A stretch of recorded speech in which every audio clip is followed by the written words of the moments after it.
Mm-hmm. Have fun there. Testing. One, two, yeah, okay. Ready to go? Ready to go. I'm going to tell you about the time that I went to Iran. And it was about a year before the Shah fell and the whole Iranian revolution started. And so after that, it was not even safe for Americans to go there. But the year before that, as a part of a little around the world trip that I was taking, I went to Tehran and stayed in a hotel in Tehran. And there was like a bellboy who worked there who was very friendly to me and offered me his free time to take me around and show me the sights in Tehran. And the first place that he took me to was the Casbah, which is the big sort of ancient shopping mall where you could buy rugs and all other kinds of Iranian or Persian type stuff. And he was pretty well connected, so he sort of got me around into the back of the storefronts where they actually made Persian rugs. And there were just lots of little stalls all set up along, like galleries overlooking an inner court. And guys were sitting in there, squatting in there, working on rugs.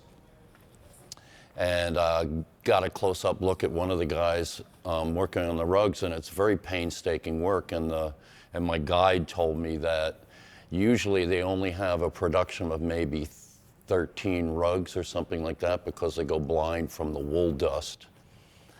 So that was an interesting insight for me to realize that these people are devoted to this venerable old craft of rug making, but they realize that it's also going to diminish their quality of life eventually. And the realization that probably many people in the world, that's how their lives unfold. I also got taken to a what's called a zircana, which is a wrestling arena of a kind, where big burly Iranian men first do feats of strength with these giant clubs that are about this long and about that big around and have a handle on them. And they do all of this weird sort of writhing around and demonstrating how strong they are, and then they wrestle with each other. And while I was there, there was a big hubbub going on. And apparently the ambassador from Iraq was there. And this is at the time when Iraq and Iran were constantly having border skirmishes and stuff and fights over oil. So it was kind of a big deal to have the Iraqi ambassador or an official from Iraq actually come in and sit in on the wrestling match. So that was an interesting occurrence, but I didn't realize the significance of any of this at the time because I didn't understand what was underlying the geopolitics of the area. And a year later, the country was taken over in a revolution, in an Islamic revolution, and we all remember the American embassy people who were taken hostage for like a year.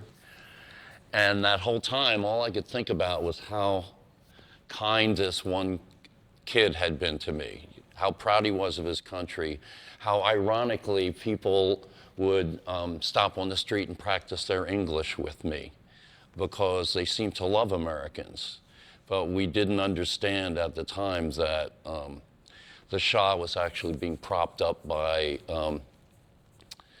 undercover American officials, the CIA and other entities, and the Shah was very oppressive on the Iranian people, and that's what fomented the revolution.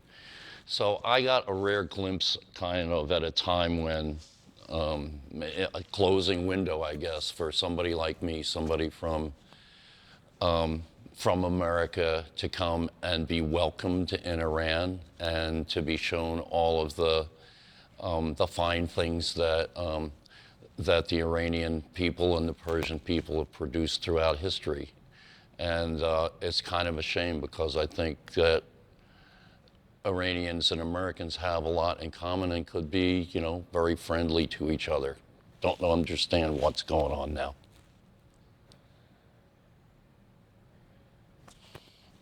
And also, we're wrapping up our tour. The individualist tour is wrapping up tonight here in Yountville. And we're going to experiment with this technology tonight. I have been very much interested in this sort of thing, not simply for purposes of this kind of presentation, but for virtualizing how you present yourself, because in the future it's going to be harder and harder to travel, and finding a substitute way to tour is going to be kind of essential. Maybe this is part of it.